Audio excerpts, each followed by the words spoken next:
성경 봉독하겠습니다. 요한복음 6장 60절로 71절입니다. 요한복음 6장 60절부터 71절까지의 말씀입니다.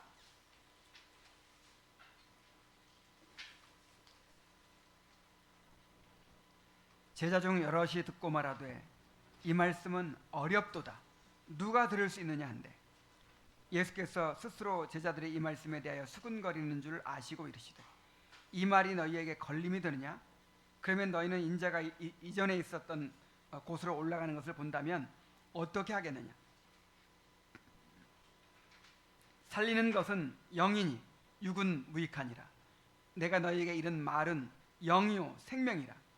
그러나 너희 중에 믿지 아니하는 자들이 있느니라 하시니, 이는 예수께서 믿지 않은 자들이 누구며 자기를 팔 자가 누구인지 처음부터 아심일러라. 또 이르시되 그러므로 전에 너희에게 말하기를 내 아버지께서 오게 하여 주지 아니하시면 누구든지 내게 올 수 없다 하였노라 하시니라. 그때부터 그의 제자 중에서 많은 사람이 떠나가고 다시 그와 함께 다니지 아니하더라. 예수께서 12 제자에게 이르시되 너희도 가려느냐? 시몬 베드로가 대답하되 주여, 영생의 말씀이 주께 있사오니 우리가 누구에게로 가오리까? 우리가 주는 하나님의 거룩하신 자인 줄 믿고 알았사옵나이다. 예수께서 대답하시되 내가 너희 12를 택하지 아니하였느냐? 그러나 너희 중에 한 사람은 마귀니라 하시니, 이 말씀은 가룟 시몬의 아들 유다를 가리키심이라. 그는 12 중에 하나로 예수를 팔 자러라.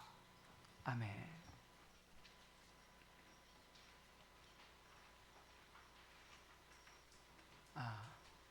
예수님은 오병이어의 표적을 통해서 자신이 하나님께서 보내신 메시아요, 사람들에게 생명의 양식을 공급해 주시는 분이심을 드러내셨습니다. 이어서 긴 설교를 통해서 자신이 바로 그 생명의 떡이시며 자신의 살과 피를 먹고 마시는 자가 영생을 얻게 된다고 증거하셨습니다. 이처럼 예수님은 구원의 복음을 너무도 확실하게 증거하셨습니다. 모든 설교자의 원형이신 예수님께서 친히 말씀하시고 놀라운 표적을 통해서 그 말씀을 확증해 주셨으니 얼마나 확실한 증거입니까? 그런데 과연 사람들은 그 설교에 어떻게 반응했을까요? 본문에 보면 많은 사람들이 예수님의 말씀에 거부감을 드러내고 불평을 하다가 끝내 그분을 떠나버리고 말았습니다. 참으로 놀라운 일이 아닐 수 없어요. 어떻게 예수님의 설교에 이렇게 반응할 수가 있습니까? 이보다 더 완벽한 말씀이 어디 있겠어요? 하지만 이것은 시대를 초월하여 예수님과 복음에 대한 사람들의 본질적인 반응을 보여줍니다. 복음은 모든 사람들의 것이 아닙니다. 복음은 인간의 본성을 거스르는 것이기 때문에 사람들이 싫어하게 돼 있어요. 복음은 오직 자신의 죄와 비참의 상태를 깨닫고 구원을 갈망하는 겸손한 자들에게만 굿뉴스, 복음이 되는 것입니다. 본문을 통해서 우리가 예수님의 말씀에 어떻게 반응해야 할지 깨닫게 되시기를 바랍니다. 먼저 말씀을 거부하는 사람들의 모습을 볼 수 있습니다. 예수님을 따르던 많은 사람들이 예수님의 말씀에 대한 강한 거부감을 드러내고 있어요. 60절부터 62절까지 보면요, 제자 중 여럿이 듣고 말하되 이 말씀은 어렵도다. 누가 들을 수 있느냐 한데, 예수께서 스스로 제자들이 이 말씀에 대해 수근거리는 줄 아시고 이르시되 이 말이 너희에게 걸림이 되느냐? 그러면 너희는 인자가 있던 곳으로 인자가 이전에 있던 곳으로 올라가는 것을 본다면 어떻게 하겠느냐? 이렇게 말씀하십니다. 자, 그들은 이 말씀은 어렵도다. 누가 들을 수 있느냐 하고 불평했어요. 여기서 어렵다는 말은 딱딱한, 단단한, 거친, 불쾌한, 거부감을 주는 등의 뜻을 가진 형용사입니다. 그래서 단순히 그 말씀을 이해하기 어렵다는 것이 아니고 그 말씀이 마음에 거슬려서 도저히 받아들이지 못하겠다라고 하는 것입니다. 여기저기서 웅성거리면서 불평이 쏟아져 나왔습니다. 예수님이 이것을 아시고 물으십니다. 이 말이 너희에게 걸림이 되느냐? 이 말은 내가 전한 말씀이 너희 마음을 그렇게 상하게 했느냐? 그렇게 화나게 했느냐? 하고 물으신 것입니다. 그들은 도대체 무엇 때문에 예수님의 말씀에 그토록 거부감을 갖게 되었을까요? 일단 예수님이 그들이 듣고 싶은 말씀을 전하지 않으시는 거예요. 그들은 예수님을 모세와 같은 선지자나 메시아로 믿고 따르면서 예수님께 기대하는 것이 있었습니다. 바로 내가 하나님의 능력을 힘입어서 너희의 먹고 사는 문제를 해결해 주겠다. 이 로마의 식민 지배에서 이 나라를 해방시켜 주겠다. 지금 대통령 후보들이 공약하는 것처럼 그렇게 현실 문제에 대해서 희망을 주는 메시지를 듣고 싶어 했어요. 그러나 예수님은 갈수록 마음에 거슬리는 말씀만 하십니다. 자신이 하늘에서 내려온 생명의 떡이라고 하시고 자신의 살과 피를 먹어야 영생을 얻는다고 하십니다. 그리고 아버지께서 택하시고 이끌어 주시지 않으면 아무도 내게로 올 수 없다, 이렇게 말씀하십니다. 이것은 그들의 전적인 부패와 무능의 상태를 지적하시는 말씀이었어요. 다시 말해서 그들은 영적으로 죽은 자이며 스스로는 구원에 이를 수 없고 오직 예수님의 구속을 통해서만, 하나님의 은혜를 통해서만 영생을 얻을 수 있다는 사실을 선포하신 것입니다. 이러한 말씀들이 그들의 자존심을 건드렸고 불쾌하게 만들었어요. 예수님은 또 이렇게 말씀하십니다. 그러면 너희는 인자가 이전에 있던 곳으로 올라가는 것을 본다면 어떻게 하겠느냐? 예수님의 그 신성이 이제 드러나게 되는 것이죠. 자, 그때 너희가 어떻게 하겠느냐?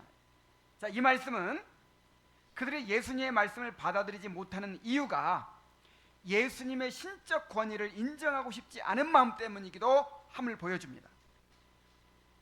자, 그들은 예수님을 열광적으로 따랐지만 예수님을 단지 그들의 기대를 만족시킬 수단으로 여겼을 뿐, 예수님을 주로 인정하고 자신들의 뜻을 그분께 굴복시키고 싶어 하지 않았어요. 그들이 예수님의 말씀을 어려운 말씀, hard teaching이라, 영어 성경에서는 This is a hard teaching 이렇게 말하거든요. 딱딱한 말씀, 거친 말씀이다, 이제 이런 뜻이죠. 자, 이렇게 말씀이 문제라고 생각하는 거예요. 그러나 사실은 그들의 완고한 마음, hard heart가 문제였습니다. 오늘날에도 많은 사람들이 복음을 받아들이지 못하고 있는 가장 근본적인 이유가 여기에 있어요. 자신이 삶의 주인이 되고자 하는 교만한 마음, 주님 앞에서 자신을 부인하고 내려놓기를 거부하는 완고한 마음 때문입니다.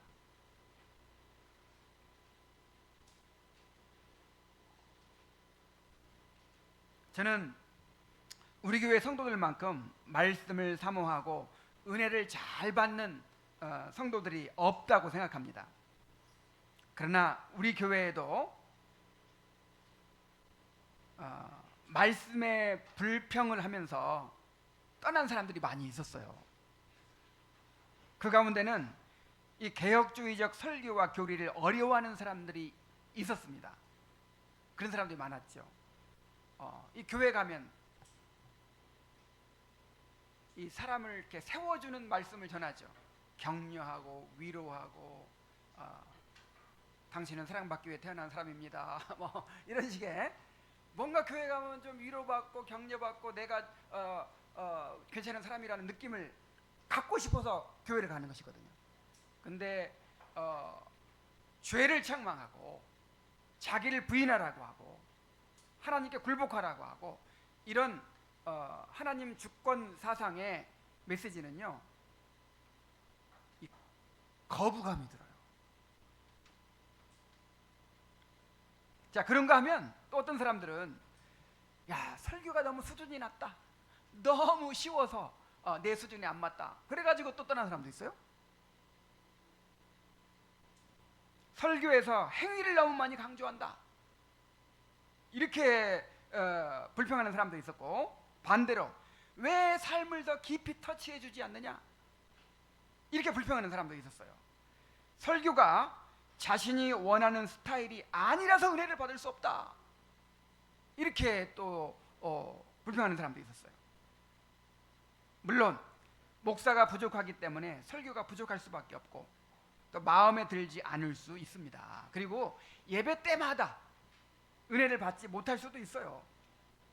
그러나 아예 마음을 닫고 예배 가운데서 선포되는 말씀을 나에게 주시는 하나님의 말씀으로 받지 않는 것은 정말 큰 문제입니다.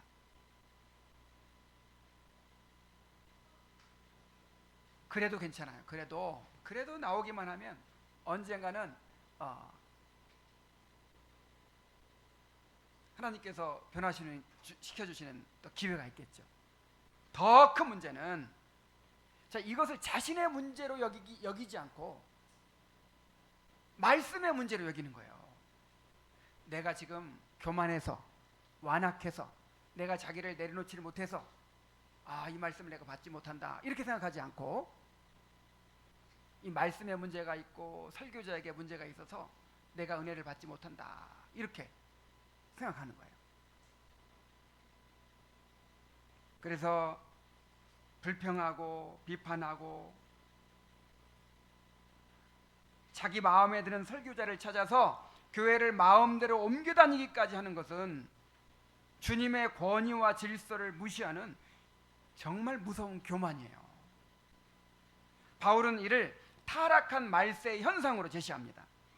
디모데후서 4장 3절로 4절에 보면, 자, 때가 이르리니, 이제 말세가 온다 이거예요. 사람들이 다 자기 자아를 하나님 자리에 올려놓고 자기 중심적으로 살아가는 시대가 오는데 교회마저 그렇게 된다는 거예요. 사람들이 바른 교훈을 받지 아니하며 귀가 가려워서 자기의 사욕을 따를 스승을 많이 두고, 자, 이게 무슨 말이에요? 성경 그대로의 말씀을 좋아하지 않아요. 내가 듣고 싶은 말씀을 듣고 싶어요.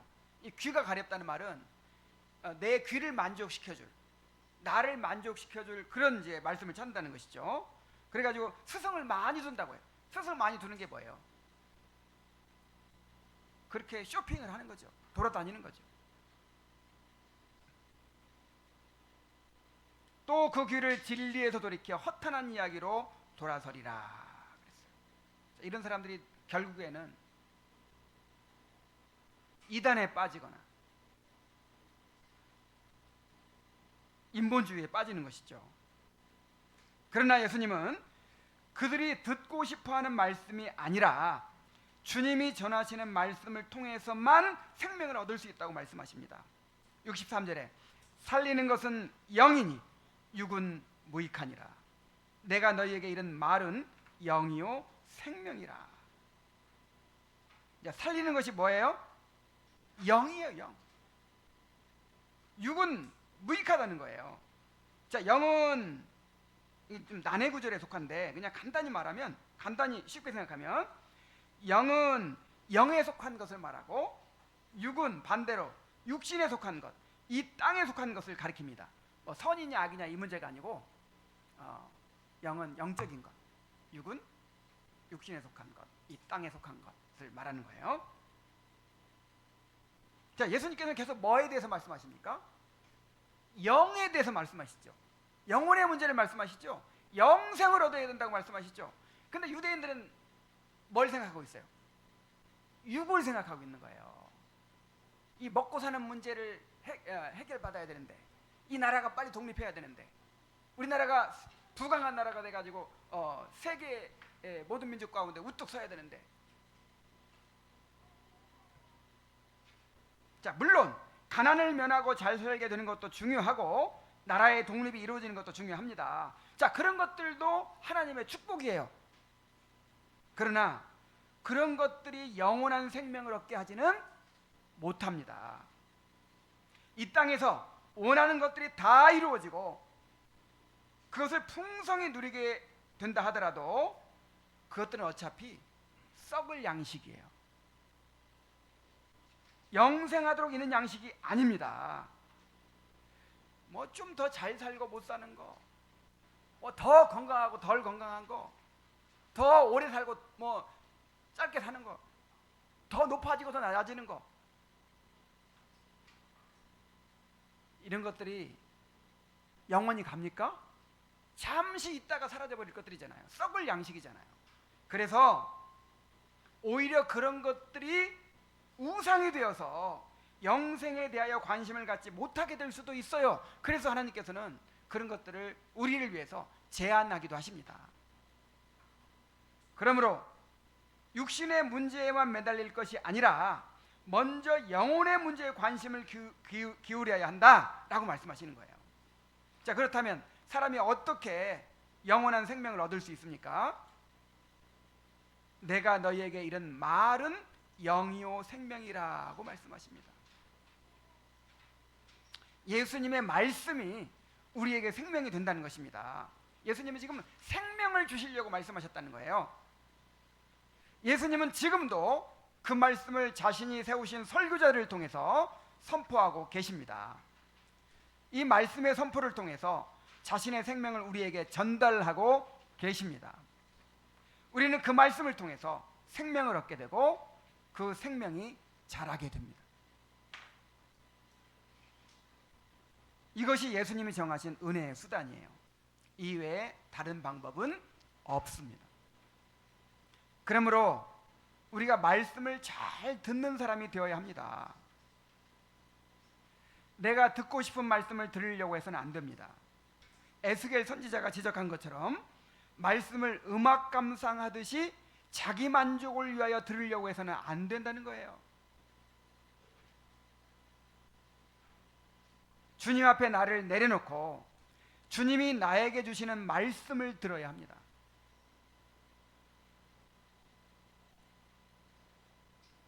비록 설교자가 부족할지라도 예배 가운데 선포되는 말씀을 나에게 주시는 하나님의 말씀으로 받아야 합니다. 부족한 설교자를 통해 말씀을 듣게 하시는 것조차도 우리를 겸손케 하시는 하나님의 섭리입니다. 에스라가 두루마리를 펼쳤을 때 수문 앞 광장에 모인 백성들이 일제히 일어섰던 것처럼 우리도 하나님의 말씀 앞에서 경외감을 가져야 합니다. 바른 말씀이 선포되고 있는데도 그 말씀이 귀에 들어오지 않고 있다면 회개해야 합니다.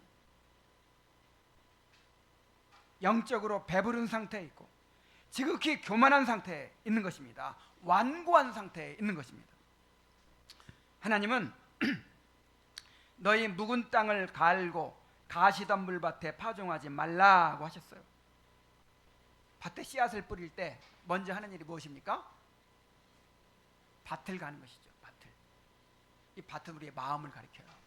마음이 교만해져 있고 굳어 있고 이런 마음을 가지고서는 아무리 말씀을 많이 들어도 그것이 싹이 나고 열매를 맺을 수 없다는 거예요. 그래서 회개를 통해서 마음을 갈아엎어야 한다는 것입니다. 옥토밭과 같은 겸손하고 온유한 마음으로 말씀을 들어야 한다는 것입니다. 예수님은 이제 그들이 예수님을 받아들이지 않는, 예수님의 말씀을 받아들이지 않는 결정적인 이유를 말씀하십니다. 64절부터 66절까지예요. 그러나 너희 중에 믿지 아니하는 자들이 있느니라 하시니, 이는 예수께서 믿지 아니하는 자들이 누구며 자기를 팔 자가 누구인지 처음부터 아심이라. 또 이르시되 그러므로 전에 너희에게 말하기를 내 아버지께서 오게 하여 주지 아니하시면 누구든지 내게 올 수 없다 하였노라 하시니라. 너희 중에 누가 있다? 믿지 아니하는 자들이 있다. 예수님을 믿고 따르는 것처럼 보이지만 진정으로 회심하지 않았기 때문에 말씀을 받지 못한다는 거예요. 그러면서 내 아버지께서 오게 하여 주지 아니하시면 누구든지 내게 올 수 없다라는 말씀을 상기시키십니다.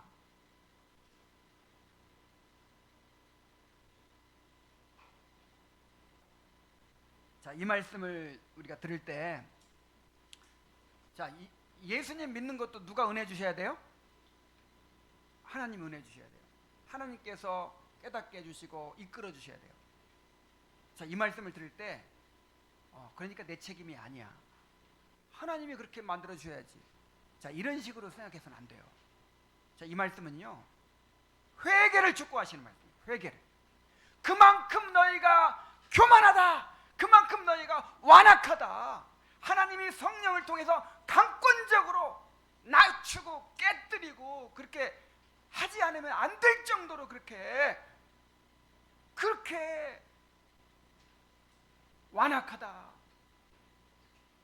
이렇게 말씀하시는 거예요.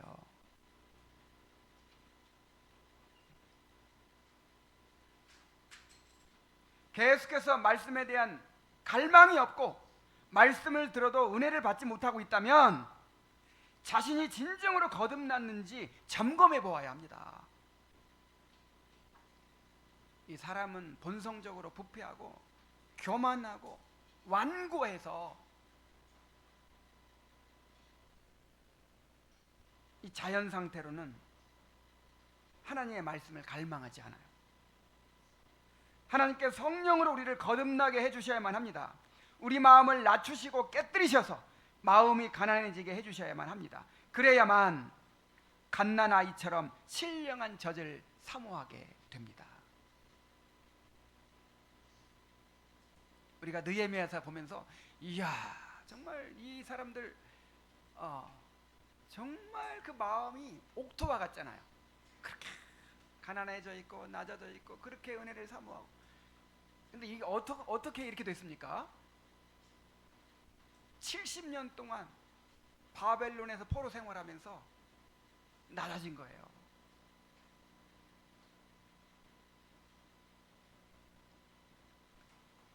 하나님께서 그렇게 역사하신 것입니다. 연단하신 것입니다. 그래서 우리에게 영적인 갈망이 있다면, 말씀을 사모하는 마음이 있다면 그것은 전적으로 하나님의 은혜이기 때문에 감사해야 합니다. 이것이 가장 뚜렷한 신앙 감정이고 이것이 내가 거듭난 증거예요. 그러나 도무지 그런 마음이 없다면, 아직 거듭나지 않았거나 거듭났더라도 마음이 높아져 있고 영적으로 배부른 상태에 있는 것입니다. 그렇다면 회개하며 다시금 하나님의 은혜를 간절히 구해야 합니다. 예수님이 너희가 말씀을 받아들이지 않는 것은 참된 믿음이 없기 때문이다, 이렇게 말씀하시자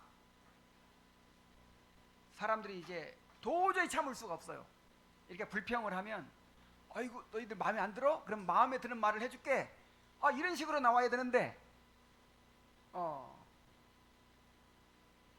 고객은 왕인데 오히려 쫓아내는 말씀을 하시는 거예요. 너희들이 지금 믿음이 없어서 너무 교만하고 완악해서 이 말씀을 받아들이지 못하는 거다, 이렇게 말씀하시니까 도저히 참을 수가 없어요. 그래서 많은 사람들이 예수님께 등을 돌리고 떠나버렸습니다. 66절에 보니까 그때부터 그의 제자 중에서 많은 사람이 떠나가고 다시 그와 함께 다니지 아니하더라 그랬어요. 자, 많은 무리가 떠나버리고 이제 12제자만 딱 남은 거예요. 예수님의 사역을 보면 예수님의 진리의 말씀을 드러내실수록 점점 따르는 사람들의 숫자가 줄어듭니다. 베세다에서 오병이어의 기적을 행하셨을 때 몇 명 모였어요? 남자만 5,000명. 그러니까 적어도 10,000명에서 20,000명의 군중이 모였어요. 베세다에서.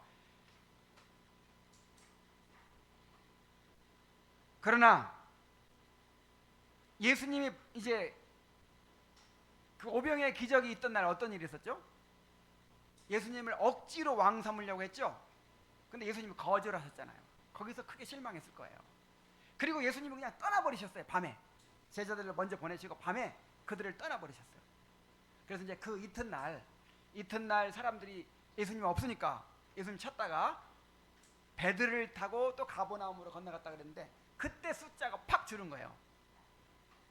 그때 예수님이 자기들의 요구를 들어주지 않고 그러니까 실망해가지고 숫자가 많이 줄었습니다. 그리고 가버나움에서 이제 예수님은 그들에게 점점 더 깊은 복음의 진리를 증거하셨고 그럴수록 떠나가는 무리가 또 많아졌어요.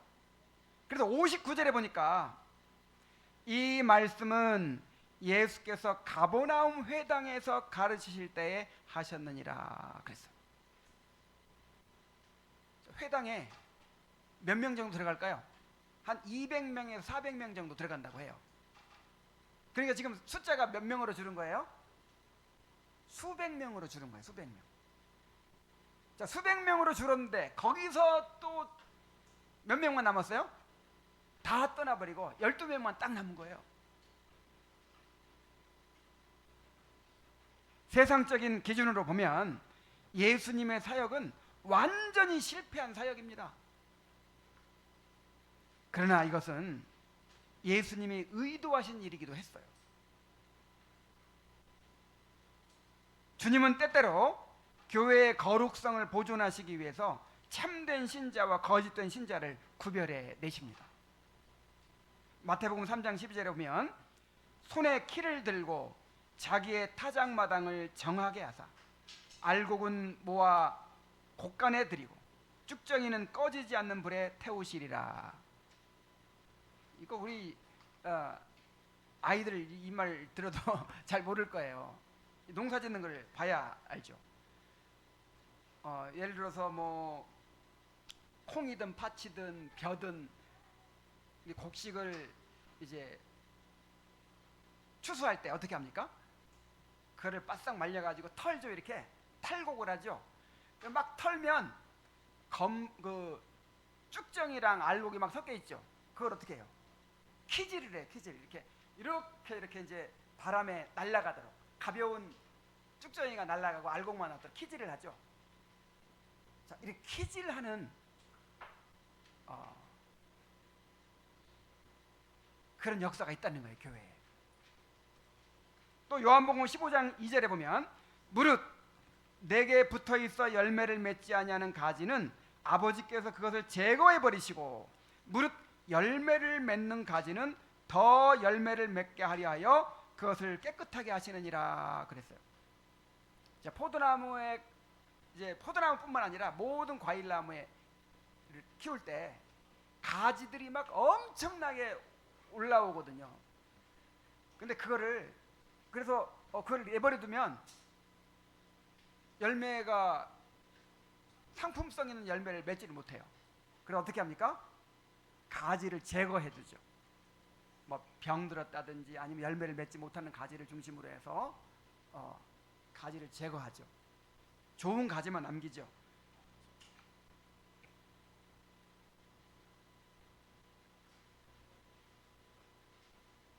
그래서 교회에 하나님께서 환난과 핍박을 허락하십니다. 이 교회 역사를 보면. 근데 교회가 가장 순수한 때가 언젠가요? 역사로 볼 때 핍박대예요. 핍박대. 그러니까 막 알곡과 가라지가 쭉정이가 막 이렇게 막 섞여 있잖아요. 이렇게. 그런데 환난과 시험이 올 때는 거짓 신앙을 가진 사람은 떠나게 될 것이고 정말 참된 믿음을 가진 사람만 교회에 남게 된다 이 말이에요. 자, 우리 교회도 그동안 왔다가 떠나가는 사람들이 많이 있어요. 저는 그런 일이 있을 때마다 목사로서 저 자신의 부족함과 한계를 절감합니다. 정말 우리의 부족함 때문에, 나의 부족함 때문에 그런 일들이 일어났다고 저는 생각해요. 그런데 꼭 그런 일만이 아니라도 또 하나님의 섭리도 있을 수 있다고 생각을 합니다. 계속해서 말씀을 받아들이지 않고 교회의 질서에 복종하지 않는 사람들이 이 교회의 다수를 차지하고 있다면 어떻게 되겠습니까? 그래서 우리의 부족함을 돌아보면서도 한편으로 또 하나님의 주권적인 섭리를 우리가 받아들여야 하기도 하는 것입니다. 자, 이제 끝까지 남은 사람들에 대해서 한번 생각해 봅시다. 많은 사람들이 예수님을 버리고 떠나갔지만 말씀을 받아들인 사람들은 예수님 곁에 남았습니다. 67절부터 봅니다. 예수께서 12 제자에게 이르시되 너희도 가려느냐? 시몬 베드로가 대답하되 주여 영생의 말씀이 주께 있사오니 우리가 누구에게로 가오리까? 우리가 주는 하나님의 거룩한 자이신 줄 믿고 알았사옵나이다.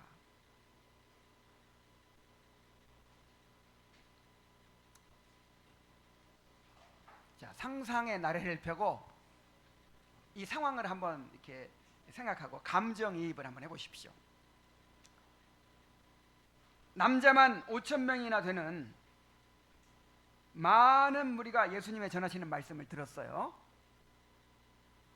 제자들이 막 그 많은 무리를 인도했을 거 아니에요. 자리에 앉히기도 하고 뭐 또 예수님께서 주시는 떡을 나눠주기도 하고 막 하면서 얼마나 마음이 뿌듯하고 신났겠습니까? 이야, 드디어 사람들이 우리 예수님을 이제 알아보는구나. 드디어 예수님의 이제 나라가 이루어지겠구나. 그러면 우리의 세상도 오겠구나. 얼마나 참 고무되었겠습니까? 그런데 예수님께서 복음의 진리를 깊이 드러내실수록 사람들이 점점 떠나가는 거예요. 그래가지고 몇 명만 남았어요? 자기들만 딱 남은 거예요. 자기들만. 그때 그들에게 얼마나 큰 시험이 되었겠습니까? 얼마나, 야, 도대체 우리가 올바른 선택을 한 거야? 이분이 정말 메시아 맞아?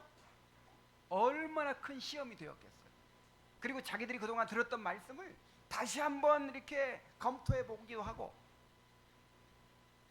얼마나 그런 시험의 기간이 되었겠습니까? 그리고 얼마나 참 허망하고 참담했겠어요.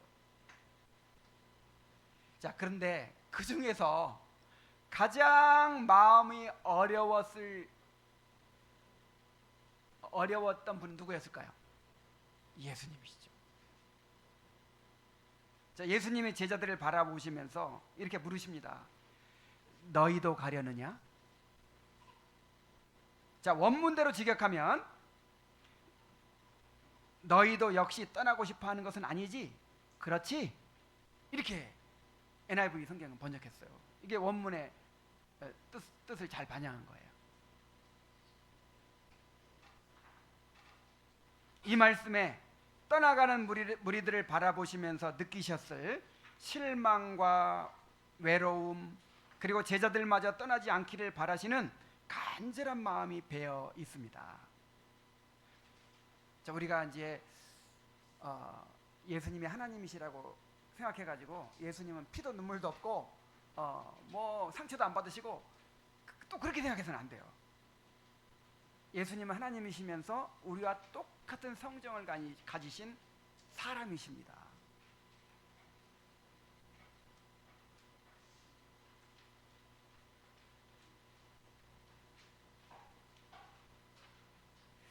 참 이 목회를 하면서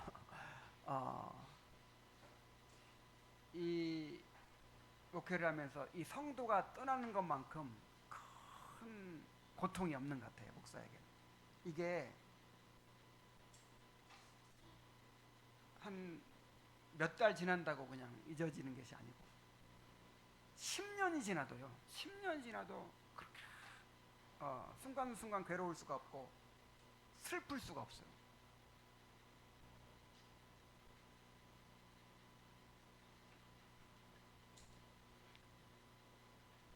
너희도 가려느냐? 너희도 역시 떠나고 싶어 하는 것은 아니지? 그렇지? 이렇게 물으셨을 때 베드로가 대답합니다. 주여, 영생의 말씀이 주께 있사오니 우리가 누구에게로 가오리까? 우리가 주는 하나님의 거룩하신 이인 줄 믿고 알았사옵나이다.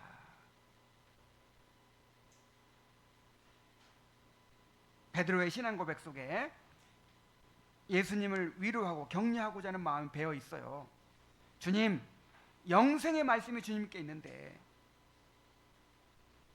우리가 누구에게로 가겠습니까? 우리는 주님이 하나님께서 보내주신 분이라는 것을 믿고 알고 있습니다. 다른 사람들이 다 떠날지라도 우리는 끝까지 주님 곁에 있겠습니다. 우리에게도 제자들처럼 이렇게 주님의 말씀을 붙드는 믿음이 있어야 합니다. 어떤 시험이 오더라도 말씀을 붙들고 인내하는 성도가 되어야 합니다. 교회는 불완전하며 교회 생활에는 반드시 시험과 환난이 따르게 되어 있어요. 그러나 그 교회에서 생명의 말씀이 바르게 선포되고 있다면 그것이 참된 교회의 표지이며 우리는 성령이 하나 되게 하신 것을 쉽게 저버려서는 안 됩니다. 하나님은 교회를 통해서 우리를 빚어가십니다. 교회 생활은 곧 영적 훈련이며 인내의 학교입니다. 우리는 서로를 지체로 받아들이고 책임을 다하는 관계 속에서 깎이고 다듬어지고 점차 주님의 형상으로 자라가는 것입니다. 교회 안에서 경험하는 갈등과 시험조차도 하나님의 섭리 가운데 허락된 것입니다. 그런데 좀 어렵다고 쉽게 떠나버리면 어떻게 빚어질 수 있겠어요? 또한 언제든 버리고 떠날 수 있는 관계라면 어떻게 한 몸이라고 할 수 있고 그걸 사랑이라고 할 수 있겠어요?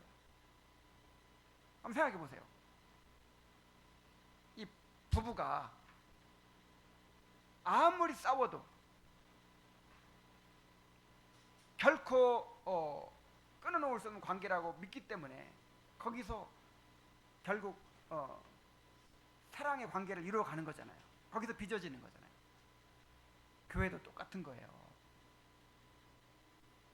언제든 수틀리면 내 마음에 안 들면 그렇게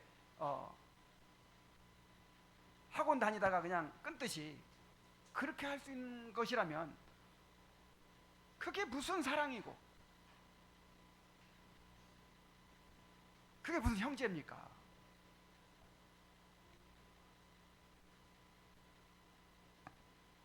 그러므로 합당한 이유가 없이 교회를 분리하는 것은 그리스도의 몸을 찢는 일이고 교회를 통해 구원을 이루시는 하나님의 섭리를 정면으로 거부하는 일이 됩니다.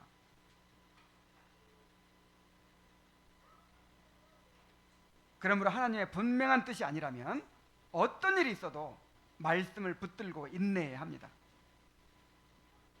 자, 그런데 기가 막힌 것은요, 남아있는 12제자 가운데서도 예수님을 배반할 사람이 있다는 거예요.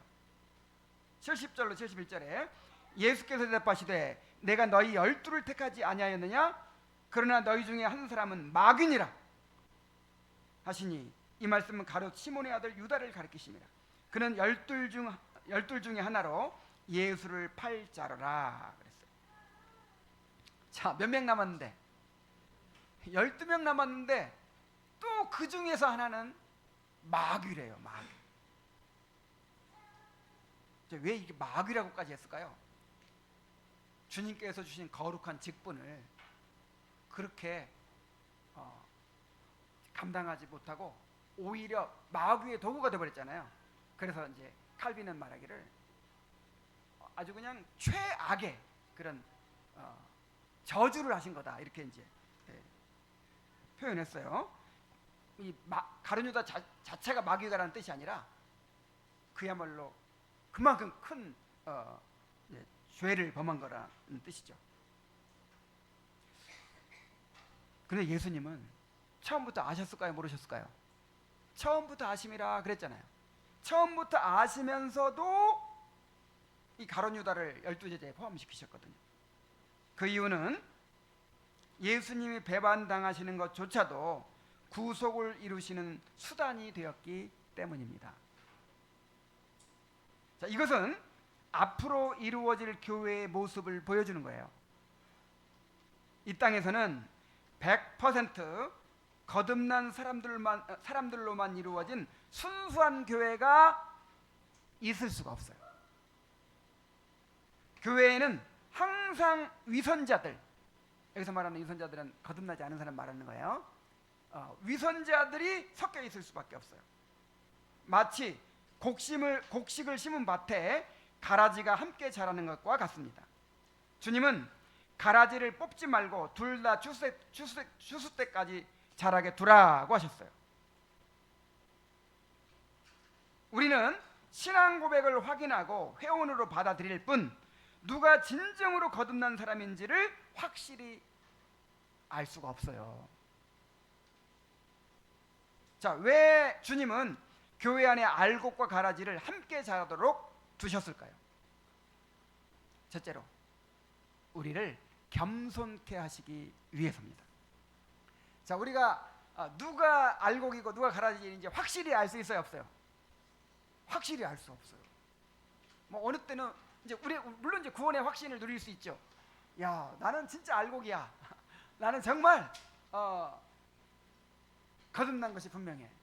이렇게 확신을 누릴 수도 있지만, 그러나 동시에 항상 두려움을 가지고 자신의 믿음을 점검하면서 주님을 의지하게 하신 거예요.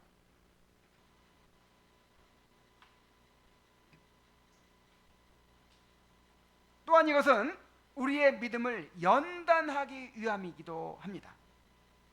교회 안에는 진실한 믿음을 가진 사람들만이 아니라 진정으로 거듭나지 못한 사람들도 함께 있기 때문에 때때로 실망하고 혼란에 빠질 수 있어요.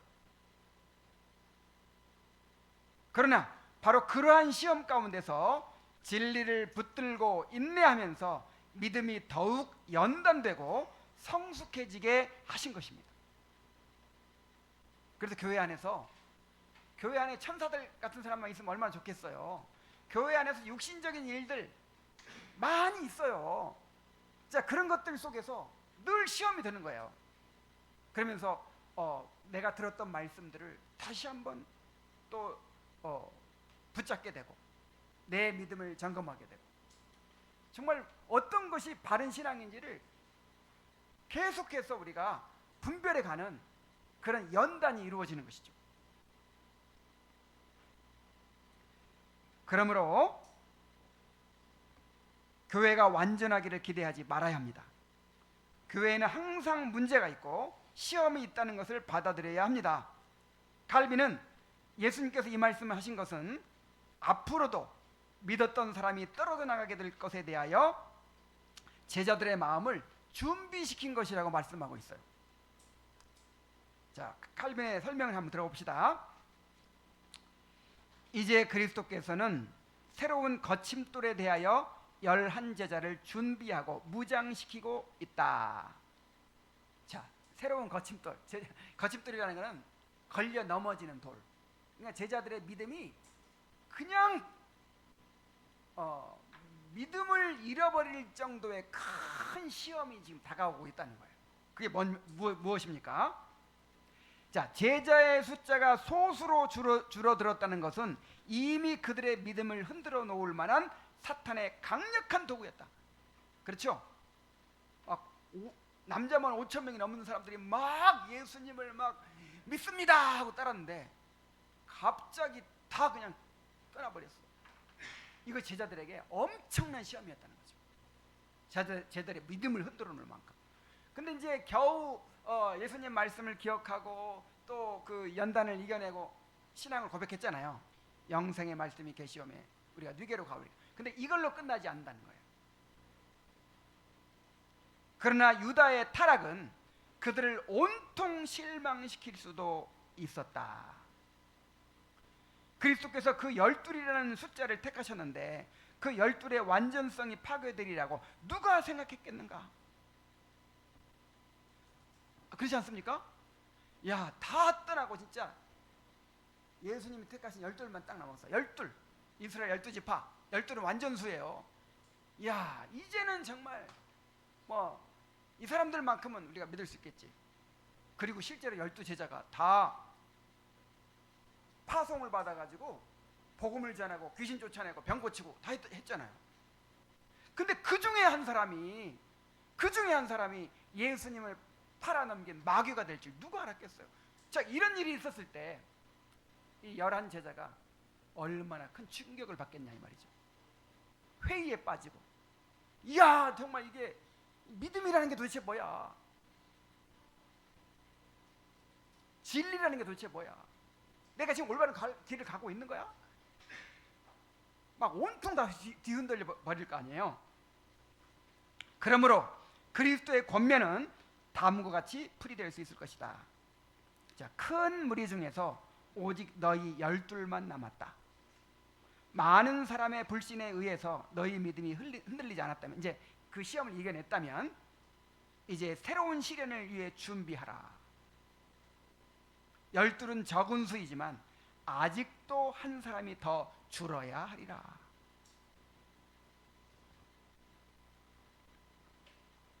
자, 예수님의 12제자 중 한 사람이 예수님을 배반하고 팔아넘긴 마귀의 도구가 되었어요.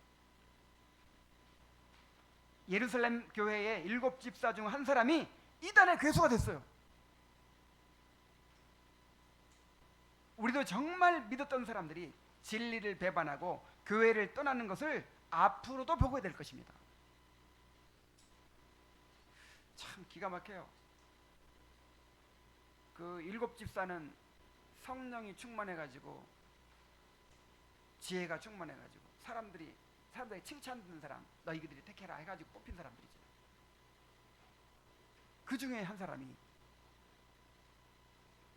구원받지 못한 사람이었어요.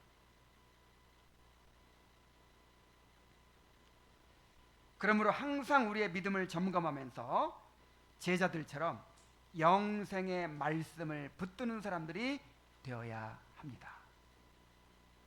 또한 서로 돌아보아 하나님의 은혜에 이르지 못하는 사람이 있는지 두려워해야 합니다. 뭐 다른 걸로는 안 돼요. 뭐 인간적인 정으로 뭐 무슨 교회 뭐 다른 육신적인 그런 즐거움으로 무슨 친교 활동으로 물론 어느 정도까지는 가능하지만 정말 말씀으로 거듭나지 않으면 언젠가는 떠나게 될 수밖에 없어요.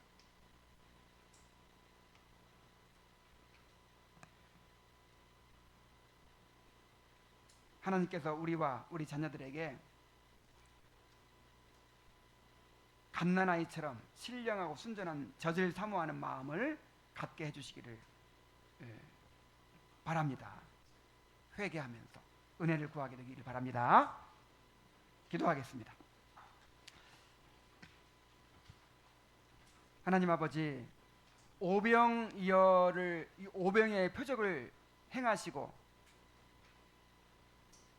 복음의 핵심 진리를 드러내신 요한복음 6장의 말씀을 우리가 여러 주에 걸쳐서 자세히 살필 수 있도록 인도해 주신 것을 감사드립니다. 예수님이 어떤 분이시고 예수 믿는다는 것이 무엇인지 우리가 알게 되었습니다. 또한 결정적으로 그 예수님의 생명을 소유하게 되는 것은 말씀을 통해서라는 사실을 깨닫게 되었습니다. 아버지 하나님, 주님께서 오늘날에도 여전히 영이요 생명인 말씀을 선포하고 계십니다. 교만하고 완악한 마음을 낮춰주시고 깨뜨려 주시고 그 말씀을 어린아이가 젖을 사모하듯이 간절히 사모하는 마음으로 받게 하여 주시옵소서. 하나님 아버지, 우리가 영생의 말씀이 여기 있사오니 우리가 어디로 가오리까 라고 고백할 수 있는 사람들이 되게 하여 주시옵소서. 예수님의 이름으로 기도하옵나이다. 아멘.